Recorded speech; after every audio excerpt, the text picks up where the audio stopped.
बिस्मिल्लाहिर्रहमानिर्रहीम। Second year students, anti derivative exercise 6.3 में question number 5 हमारे डिस्कशन में।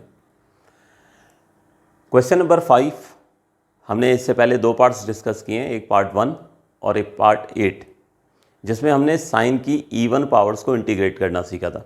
साइन स्क्वायर एक सीखा था हमने और एक साइन टू दी पावर 4 सीखा था। आज हमारे पास जो क्वेश्चन है उसमें हमने कॉस स्क्वायर को जो है वो इंटीग्रेट करना है। अच्छा, साइन स्क्वायर और कॉस स्क्वायर एक ही बिल्कुल टेक्निक से जो है वो इंटीग्रेट होते हैं, क्योंकि आपको फार्मूला बताया था मैंने कि साइन स्क्वायर एक्स जब आ जाता है तो उसे रिप्लेस किया जाता है 1 माइनस कॉस 2x अपॉन 2 से, 1 माइनस कॉस 2x अपॉन 2 से। और अगर हमारे पास कॉस स्क्वायर आ जाए तो उसे हम जो रिप्लेस करते हैं उसे हम रिप्लेस करते हैं 1 प्लस कॉस 2x अपॉन 2 से, 1 प्लस कॉस 2x अपॉन 2 से जो है वो हम रिप्लेस करते हैं। ठीक है, तो यहाँ पर उसी टेक्निक से सॉल्व होगा। लेकिन ट्रिग्नोमेट्रिक फंक्शन जब हमने इब्तदा की थी, क्वेश्चन नंबर 3 के पार्ट्स हमने डिस्कस किए थे, तो मैंने ये कहा था कि अगर आपको एंगल थोड़ा सा भी कॉम्प्लिकेटेड नज़र आए ना तो कोशिश ये किया करें पहले एंगल को सपोज कर लिया करें, ताकि क्वेश्चन सिंपल जो है ना वो ट्रिग्नोमेट्रिक फंक्शन में आ जाए और हमारे लिए उसको इंटीग्रेट करना मसला ना हो। तो हम यहाँ पर ये करेंगे कि 3x प्लस 2 जो है इसको हमने सपोज कर लेना है y के बराबर। तो 3x प्लस 2 को हमने सपोज कर लिया। अब यहाँ पर अगर हम डेरिवेटिव लेते हैं तो ये हो जाएगा 3dx इक्वल्स टू dy। ठीक है, ये कैसे आया? देखिए 3x का डेरिवेटिव 3 हो जाता है और 2 का डेरिवेटिव 0। अब ये चूँकि x वाली साइड है तो यहाँ मैंने कहा dx लिख दिया करें, y वाली साइड है तो dy लिख दिया करें। तो 3 प्लस 0 क्या बन जाएगा? एग्जैक्टली 3 बन जाएगा। ठीक है, तो आप भी डायरेक्टली लिख लिया करें, ये ज़रूरत नहीं होती है कि आप ये स्टेप्स करें। तो इस तरह से 3dx की वैल्यू जो है वो हमारे पास आ गई है dy, और यहाँ से dx की अगर हम वैल्यू निकालें तो 3 को जो है वो क्रॉस मल्टीप्लाई करके हम राइट हैंड साइड पर ले जाते हैं। तो ये हमारे पास जो है dx आ गया dy अपॉन। तो हमारा क्वेश्चन ये होगा कि y की टर्म में आ जाएगा, ज़रा सिंपल आ जाएगा। तो now integral of cos square 3x plus 2, अब इसमें हम रिप्लेस करते हैं। तो सबसे पहले cos square as it is 3x plus 2, तो 3x प्लस 2 को हम सपोज कर चुके हैं y के बराबर, और dx उसकी वैल्यू आ चुकी है dy अपॉन 3। तो अब ये वाला 3 जो है ये बाहर ले आइए, तो ये देखिए आपके पास जो है वो क्वेश्चन आ गया 1/3 integral of cos square y। अब कॉस स्क्वायर y को इंटीग्रेट करना है तो यहाँ पर हमें जो है फार्मूला इस्तेमाल करना होगा। ठीक है, साइन स्क्वायर और कॉस स्क्वायर जब कभी भी इंटीग्रेट करने हो तो पहले उसे ट्रिग्नोमेट्रिकली रिप्लेस करना पड़ता है। तो कॉस स्क्वायर y ये रिप्लेस होगा 1 प्लस कॉस 2y अपॉन 2। ठीक है, 1 plus cos 2y upon 2। Sign वाले में यहाँ माइनस की साइन आती है, साइन स्क्वायर को रिप्लेस करना हो, कॉस स्क्वायर वाले में यहाँ प्लस की साइन आती है। रीज़न इसका क्या है? तो रीज़न जब वो इब्तदा की थी क्वेश्चन नंबर 5 की, ठीक है, वो फार्मूले बता दिए थे, तो उस फार्मूले को रिकॉल किया करो। इनिशियली क्या करें कि उस फार्मूले को लिख के कॉस 2 थीटा वाले जो फार्मूले मैंने लिख कर बताएं उससे ड्राइव किया करें। 3-4 दफ़ा जब ये आप ड्राइव कर लेंगे ना कि ये फार्मूले कैसे आए, तो फिर आपको कभी भी जो है वो कन्फ्यूजन नहीं होगी। और लेट से कन्फ्यूजन होती भी है तो आप वो 2-4 स्टेप्स करके जो है वो एग्जैक्ट उसका फार्मूला जो है उस तक आप पहुँच जाएंगे। तो एनीवे इस वक्त हम रिप्लेस करते हैं। यह आया 1/3 इंटीग्रल ऑफ कॉस स्क्वायर को रिप्लेस किया 1 plus cos 2y upon 2, 1 plus cos 2y upon 2। अब इस 2 को बाहर ले जाते हैं और बाहर ले जाकर हम मल्टीप्लाई कर देंगे इस 3 से, तो बाहर हो जाएगा 1/6, 1/6 integral of 1 plus cos 2y। अब हमारे पास दो टर्म्स आ चुकी हैं, एक 1 है और एक कॉस 2y। इनको इंटीग्रेट करना है तो दोनों के साथ अलग अलग जो है वो इंटीग्रल लगाएंगे, लेकिन 1/6 दोनों के साथ जो है वो लिखना ना भूलिएगा। तो ये आ गया 1/6 integral of 1 plus 1/6 integral of cos of 2y। बस अब हम इंटीग्रेट करने जा रहे हैं, लास्ट स्टेप है हमारे पास। 1/6 इंटीग्रल ऑफ 1 ये हो गया y plus 1/6 as it is. अब कॉस ऑफ 2y का इंटीग्रल, तो दोबारा से डेरिवेटिव को रिकॉल करें। कॉस का डेरिवेटिव होता है माइनस साइन। ठीक है, कॉस का डेरिवेटिव होता है माइनस साइन, तो इंटीग्रल होगा पॉजिटिव साइन। ठीक है। तो cos 2y को हम इंटीग्रेट करने जा रहे हैं, तो उसका इंटीग्रल इसका मतलब sin 2y हो जाएगा। उसके बाद उसके जो एंगल का डेरिवेटिव है वो कहाँ लिखना होता है, डिनोमिनेटर। तो cos 2y का इंटीग्रल जो है ये हो जाएगा sin of 2y upon 2 plus constant of integration वो हम ऐड कर देंगे। तो इस तरह से हमारे पास 1/6y, ये 2 जो है ये 6 से मल्टीप्लाई कर दीजिए, 1/12 sin 2y प्लस c। अब आप जो है वापस y की वैल्यू जो इनिशियल सपोजिशन थी वो पुट कर देंगे। तो put y equals to 3x plus 2। तो ये हमारे पास बनता है 1/6 3x plus 2 plus 1/12 sine of 3x plus 2। ये आंसर आ गया, नोट कर लीजिए।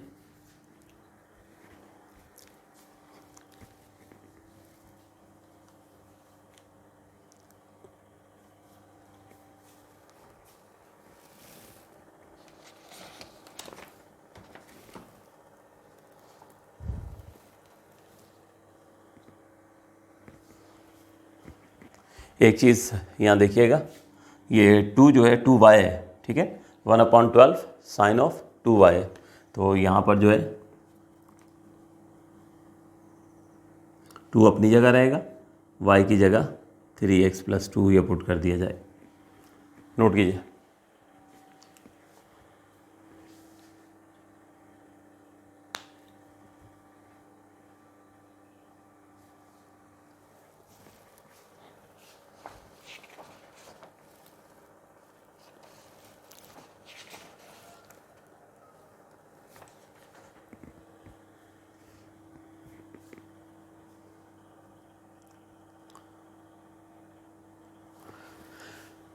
जी, तो होप सो स्टूडेंट्स आप लोग नोट कर चुके होंगे। इसमें एक जो है मैं अपनी तरफ से जो है वो क्वेश्चन आपको दे देता हूँ, ठीक है। क्वेश्चन नंबर 5, नंबरिंग हम कुछ नहीं लिखते, ठीक है। इसमें आप जो है इंटीग्रेट कर लीजिएगा cos की पावर 4 को। ये cos की पावर 4 बिल्कुल उसी तरह से होगी, ठीक है ना, पार्ट नंबर 8 की तरह सिमिलर हो जाएगा। जैसे हमने sin की पावर 4 को जो है वो इंटीग्रेट करना सीखा था, बिल्कुल इसी तरह cos की पावर 4 को भी आपने इंटीग्रेट करना है, ठीक है। तो ये जो है आप होमवर्क से लाजमी जो है ये कर लीजिएगा, आ सकता है एग्ज़ाम में। तो आगे बढ़ते हैं। अभी इससे पहले हम क्या कर रहे थे कि हम ट्रिग्नोमेट्रिक फंक्शंस की जो है यानी साइन और कॉस की स्पेसिफिकली कह लीजिए कि हम इवन पावर्स को जो है वो डील कर रहे थे कि अगर इवन पावर्स हो जाएं तो किस तरीके से हम उसको जो है वो इंटीग्रेट करते हैं। अब जो चंद क्वेश्चन हमारे सामने आने वाले हैं उसमें हम देखेंगे कि हमारे पास जो है वो ऑड पावर्स आ जाएंगी। तो याद रखिए कि इवन पावर्स को डील करने का प्रोसीजर जो है वो अलग है और ऑड पावर्स को जो है वो डील करने का प्रोसीजर थोड़ा सा मुख्तलिफ है, ठीक है। ये जो ऑड पावर्स हैं ये कैसे डील होंगी, इसमें वो ज़्यादा जो है वो रूल नंबर 3 इस्तेमाल होगा। रूल नंबर 3 जो है वो क्या था हमारा, फंक्शन पावर डेरिवेटिव था, ठीक है। रूल नंबर 3 जो एक्सरसाइज 6.1 में जो है वो हम पढ़ चुके हैं, ठीक है ना। तो उसको इस्तेमाल करते हुए हम ऑड पावर्स को जो है वो डील करते हैं। तो देखते हैं कौन सा क्वेश्चन हमने करना है। तो हमारे पास इस वक्त है क्वेश्चन नंबर 5 का पार्ट 3 और वो है sign cube x. Question number 5 part 3 है और उसमें हमने साइन क्यूब को इंटीग्रेट करना है। तो किस तरह से हम साइन क्यूब को जो है वो इंटीग्रेट करेंगे, तो देखिए प्रोसीजर क्या होगा कि हमारे पास ये जो साइन क्यूब है ना इसको हम स्प्लिट कर देंगे, इसको हम ब्रेक कर देंगे, ठीक है। साइन स्क्वायर अलग कर देंगे और साइन जो है वो हम अलहदा कर देंगे, यानी ये स्प्लिट हो जाएगा साइन स्क्वायर में और ये साइन में। अब ज़रा ध्यान से देखिएगा, मैंने कहा कि हम जो है इस क्वेश्चन को जो है ना कुछ इस तरह का स्ट्रक्चर बना देंगे कि इस पर रूल नंबर 3 अप्लाई हो जाए, फंक्शन पावर डेरिवेटिव। तो ये जो साइन एक्स बना है ना हमने, ये जो साइन अलहदा किया है ये असल में डेरिवेटिव है, ये असल में डेरिवेटिव है। अब आप सोचिए कि साइन किसका डेरिवेटिव होता था, साइन कॉस का डेरिवेटिव होता था। इसका मतलब क्या हुआ कि हमें ये जो साइन स्क्वायर है ना इसको ट्रिग्नोमेट्रिकली ट्रांसफॉर्म करके अगर हम यहाँ कॉस ले आते हैं तो rule number 3 function power derivative वो रूल इस्तेमाल करके हम जो है आसानी से इसको इंटीग्रेट कर लेंगे। तो इसलिए मैं अब इस साइन स्क्वायर एक्स को जो है वो ट्रिग्नोमेट्रिकली रिप्लेस करूँगा।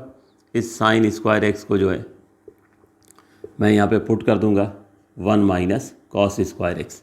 तो ये हो जाएगा हमारे पास 1 minus cos square x into sine x d x. तो क्या किया हमने, साइन की जो ऑड पावर्स थी उसमें से एक साइन जो है वो हमने निकाल लिया और साइन स्क्वायर अलग कर लिया। तो इस साइन ने आपकी हेल्प की है। ये साइन जो कि मैंने आपको पहले से गाइड कर दिया कि रूल 3 की तरफ लेकर जाना है आपने इस प्रॉब्लम को, फंक्शन पावर डेरिवेटिव। तो ये साइन डेरिवेटिव बन गया। तो अब सोचना होगा आपको रिवर्स में कि साइन किसका डेरिवेटिव होता है, साइन कॉस का। इसका मतलब इस साइन के साथ अगर आपको ट्रिग्नोमेट्रिक फंक्शन कॉस मिल जाए तो आप रूल 3 अप्लाई कर सकते हैं। ये सोचकर ट्रिग्नोमेट्रिक आइडेंटिटी इस्तेमाल की और साइन स्क्वायर को हमने 1 माइनस कॉस स्क्वायर से रिप्लेस कर दिया। अब इसके बाद अगले स्टेप में होगा ये कि इस साइन को आप 1 से भी मल्टीप्लाई कर दीजिए और इस साइन को जो है आप कॉस स्क्वायर से भी जो है वो मल्टीप्लाई कर दीजिए। तो ये हमारे पास आ गया साइन एक्स, माइनस की साइन आई, उसके बाद ये आ गया हमारे पास cos square X sine X. अब ये हमारे पास फाइनली 2 टर्म्स आ चुकी हैं। दोनों के साथ हम अलग अलग इंटीग्रल की साइन लिखते हैं और उसके बाद फिर आगे इसको फर्दर इंटीग्रेट करेंगे। तो पहला इंटीग्रल तो हो गया साइन का, इसमें तो इशू ही कोई नहीं है, ठीक है। सिंपल साइन का डेरिवेटिव कॉस होता है तो इंटीग्रल क्या होगा, माइनस कॉस हो जाएगा। तो इसका मसला ख़त्म हो गया। ये वाली माइनस की साइन लिखेंगे और ये integral of cos square x into sine x d x. अब इसके बाद ये जो पहला इंटीग्रल है साइन एक्स, इसको बेटे मैं एज इट इज लिख रहा हूँ, माइनस की साइन आई। ये जो कॉस स्क्वायर लिखा हुआ है इसको अगर मैं स्क्वायर ऑफ कॉस एक्स लिख दूँ तो यकीनन कोई फ़र्क नहीं पड़ने वाला है। कॉस स्क्वायर को मैंने स्क्वायर ऑफ कॉस एक्स जो है वो लिख दिया है। अगर आप लिखना चाहें तो यहाँ लिख लें, क्योंकि हम लॉजिकली तो कोई स्टेप्स नहीं कर रहे हैं, जस्ट उसको फिजिकली जो है वो चीज़ों को अरेंज कर रहे हैं। तो स्क्वायर ऑफ कॉस एक्स को कॉस एक्स का स्क्वायर लिख दिया, बात तो एक ही है। तो ये आ गया साइन एक्स डी एक्स। अब आप देख सकते हो कि हमारे पास ये दोनों पार्ट्स जो हैं ये बासानी इंटीग्रेट हो सकते हैं। कैसे इंटीग्रेट हो सकते हैं? पहला हिस्सा साइन एक्स, तो साइन एक्स का इंटीग्रल क्या होता है, साइन का डेरिवेटिव रिकॉल कर लीजिए। साइन का डेरिवेटिव होता है कॉस, तो इंटीग्रल क्या होगा, माइनस कॉस, ठीक है। इसी तरीके से जो अल्फाज मैं दोहराता हूँ, इन्हीं अल्फाज को आप दोहराएंगे ना तो चीज़ें मेमोराइज होती चली जाएंगी। तो हमारे पास यहाँ पे ये हो गया माइनस कॉस, फिर उसके बाद माइनस की साइन है। अब आ जाइए यहाँ पर, देखिए यहाँ पर गौर से देखिए, ये कॉस एक्स हमारे पास बेटे फंक्शन है, ये कॉस एक्स हमारे पास फंक्शन है। इसके ऊपर आपको पावर नज़र आ रही है और बराबर में कॉस का डेरिवेटिव क्या होना चाहिए। कॉस का डेरिवेटिव क्या होता है, कॉस का डेरिवेटिव होता है माइनस साइन। तो हमारे पास साइन तो मौजूद है, माइनस का इशू है, माइनस नहीं है हमारे पास, तो कोई प्रॉब्लम नहीं है। अगर हम यहाँ पे माइनस लाने में कामयाब हो जाते हैं तो हम यहाँ पे रूल 3 जो है वो अप्लाई कर सकते हैं। तो फिर एक काम करते हैं, इस स्टेप में अभी हम साइन को भी जो है वो इंटीग्रेट नहीं करते हैं, इसको हम sine x d x as it is रहने देते हैं, क्योंकि पूरे तमाम पार्ट्स को फिर एक साथ इंटीग्रेट करना होता है। यहाँ पर जो है वो अभी चीज़ इनकम्प्लीट थी, मेरी नज़र नहीं पड़ी, ठीक है। फंक्शन है, पावर है, साथ एग्जैक्ट डेरिवेटिव नहीं है। कॉस का डेरिवेटिव माइनस साइन होता है, तो इस माइनस को उठा के हम अंदर ले आएंगे। तो यहाँ पे मैं लगा देता हूँ प्लस की साइन, ठीक है। ये हो गया हमारे पास कॉस एक्स का होल स्क्वायर और वो माइनस को उठाकर हम यहाँ ले आए और ये हो गया माइनस साइन एक्स। तो अब आप देख लीजिए क्या वो रिक्वायरमेंट एग्जैक्टली जो है वो पूरी हो चुकी है, यानी फंक्शन है हमारे पास कॉस एक्स,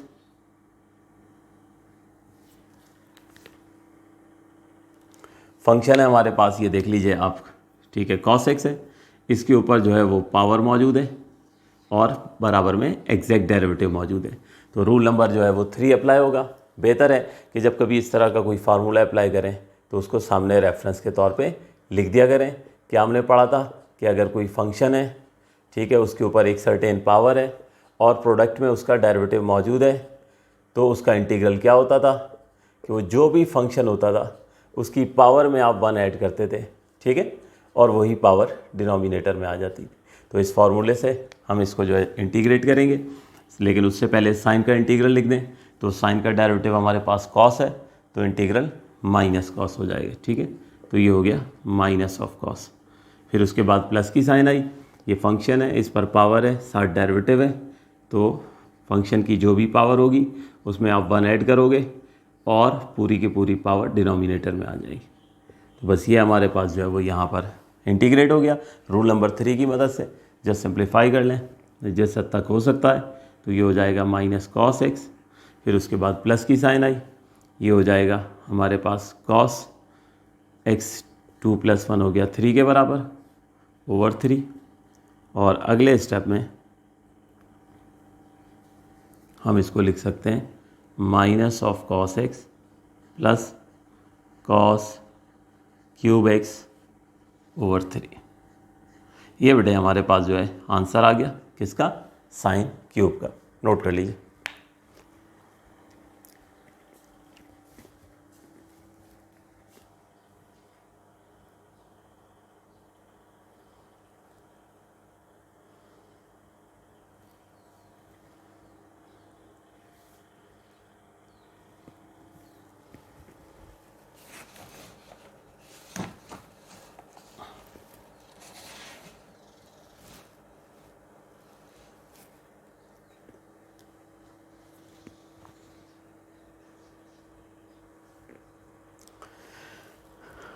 साइन क्यूब के बाद नेक्स्ट पार्ट हमारे पास जो है वो कॉस क्यूब है, कॉस क्यूब y/3, और ये बुक में पार्ट नंबर 7 है। पार्ट नंबर 7 अब हम डिस्कस करने जा रहे हैं।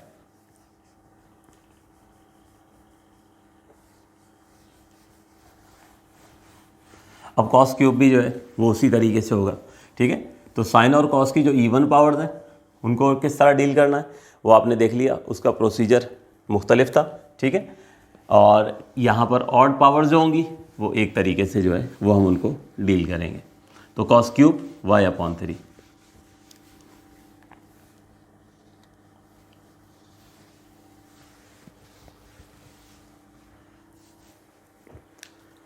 कॉस क्यूब y/3 हमारे पास पार्ट नंबर क्या बताया मैंने, पार्ट नंबर 7 है। Part number 7 integral of cos cube और एंगल है y/3। अच्छा, अब एंगल आपके लिए सबसे पहले ट्रबल कर सकता है, तो क्या करें, y/3 को सपोज कर लें। सपोज करने से क्या होगा कि एंगल सिंपल फॉर्म में आ जाएगा, फिर हम उसकी कॉस की जो है ऑड पावर की जो ट्रिक है वो हम इस्तेमाल करेंगे और वो इस्तेमाल करके हम आंसर तक जो है वो पहुंच जाएंगे, ठीक है। तो हम सबसे पहले y/3 को सपोज कर लेते हैं x के बराबर।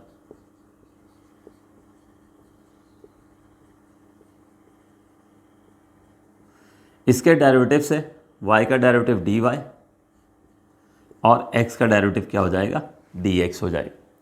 अगले स्टेप में इस 3 को क्रॉस मल्टीप्लाई करके उधर ले गए, तो dy इक्वल हो गया 3 dx।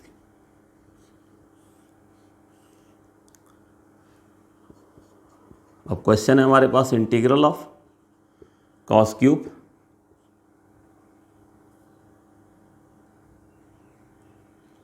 y/3 dy।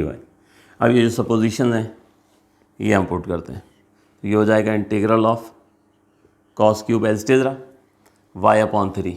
ये देखिए हमने सपोज किया x और dy जो है इसकी वैल्यू क्या आ रही है 3 dx। अगले स्टेप में बेटे इस 3 को जो है हम बाहर शिफ्ट कर देते हैं और लीजिए क्वेश्चन जो है वो सिंपल होकर आ गया इंटीग्रल ऑफ, बल्कि 3 times of integral of cos cube x. अब यूँ समझ लीजिए एक तरीके से हम इंटीग्रेशन स्टार्ट करेंगे। इससे पहले तो हम क्वेश्चन को सिंप्लीफाई कर रहे थे अपनी सहूलत की खातिर। अब साइन क्यूब में हमने क्या किया था कि साइन स्क्वायर और साइन में स्प्लिट कर लिया था, कॉस क्यूब में भी एग्जैक्टली ऐसा ही करना है, कॉस स्क्वायर और कॉस में जो है वो हमने स्प्लिट कर लिया। अब जब हमने कॉस क्यूब को कॉस स्क्वायर और कॉस में स्प्लिट कर लिया है तो ये वाला कॉस जो है ना बेटे, क्योंकि हमें क्वेश्चन को पुश करके रूल नंबर 3 की तरफ लेके जाना है, इसने बनना है डेरिवेटिव। अब आप सोचो कॉस जो है वो किसका डेरिवेटिव होता है, डेरिवेटिव किसका होता है कॉस, तो वो साइन का होता है। इसका मतलब ये हुआ कि इस हिस्से को जो है आपने जो है वो साइन बनाने की कोशिश करनी है, ठीक है।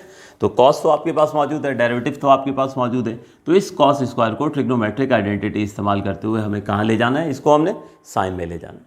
तो इसके लिए क्या किया जाएगा, ये जो कॉस स्क्वायर एक्स है, कॉस स्क्वायर एक्स, इसे हम 1 माइनस साइन स्क्वायर एक्स से जो है वो रिप्लेस करेंगे।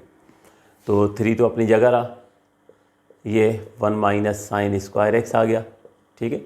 इस कॉस स्क्वायर को रिप्लेस कर दिया 1 माइनस साइन स्क्वायर एक्स से, ये वाला कॉस एक्स जो है ये एज इट इज आ गया। तो अब यहाँ से मैं इसको ज़रा रब कर दूँ। अब इसके बाद ठीक है, सिंपल हमने कॉस स्क्वायर रिप्लेस हो गया किससे, 1 माइनस साइन स्क्वायर एक्स से। अब ये जो कॉस है इसको 1 से भी मल्टीप्लाई करेंगे और इसको साइन स्क्वायर से भी जो है वो हम मल्टीप्लाई कर देंगे। तो ये हो जाएगा 3 times of integral of cos x minus sign square x cos x. तो ये इस तरह से जो है ये मल्टीप्लिकेशन होगी। अब आप देख सकते हो कि आपका क्वेश्चन दो इंटीग्रल्स, दो टर्म्स में बढ़ चुका है।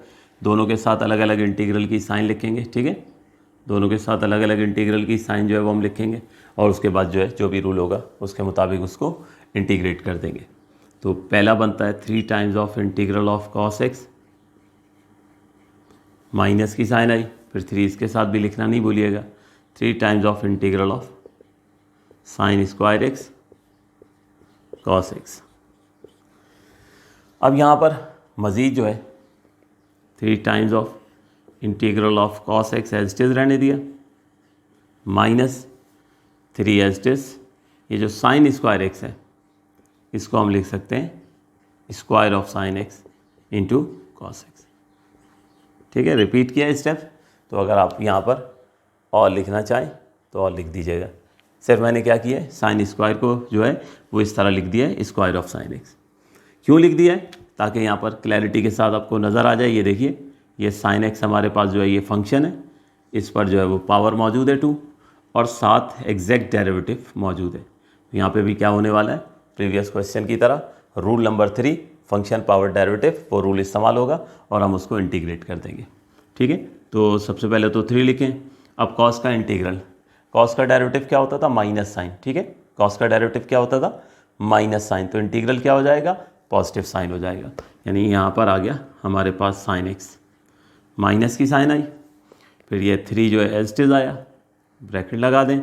ये यहाँ पर मैंने कहा कि रूल नंबर 3 जो है वो अप्लाई होगा, जो एक्सरसाइज 6.1 में हमने डिस्कस किया था, या वो फार्मूला कह लीजिए, फंक्शन पावर डेरिवेटिव। क्या था कि अगर हमारे पास कोई फंक्शन है उसके ऊपर जो है वो पावर मौजूद है, सर्टेन पावर है, और प्रोडक्ट में साथ ही उसका डेरिवेटिव मौजूद है, तो कैसे इंटीग्रेट किया करते थे, क्या रूल होता था इसका, कि जो भी फंक्शन होगा उसकी पावर में आप 1 ऐड करेंगे और वही एग्जैक्टली पावर डिनोमिनेटर में आ जाएगी, ठीक है ना। तो ये दूसरा हिस्सा इस फार्मूले से सॉल्व करेंगे। तो ये हमारे पास साइन एक्स की power 2 + 1 over 2 + 1 plus constant of integration apply कर देंगे। तो ये बनता है हमारे पास 3 sine x minus 3 sine x की पावर 2 + 1, ठीक है, यानी 2 + 1 का मतलब साइन एक्स की पावर 3, जो बन जाएगा साइन क्यूब एक्स, और नीचे डिनोमिनेटर में 2 + 1 ये बन जाएगा 3। तो यहीं इसी स्टेप में जो है ये 3 से 3 भी कैंसिल हो जाएगा, और फाइनली आंसर आ गया 3 times of sine x minus sine cube x plus C. Note कर लीजिए।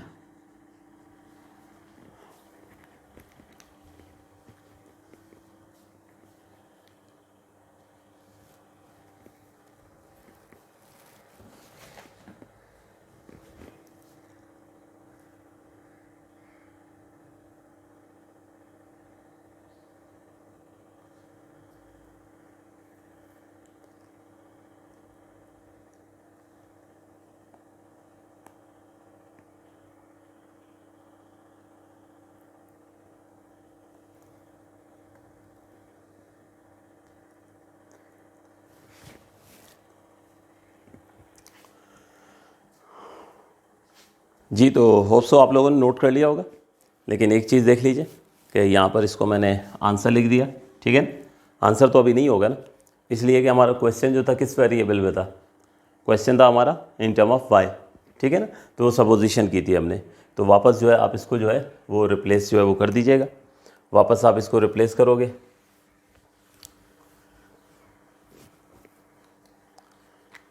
x की वैल्यू वापस आपने जो है वो पुट करनी होगी, तो put x is equals to y/3।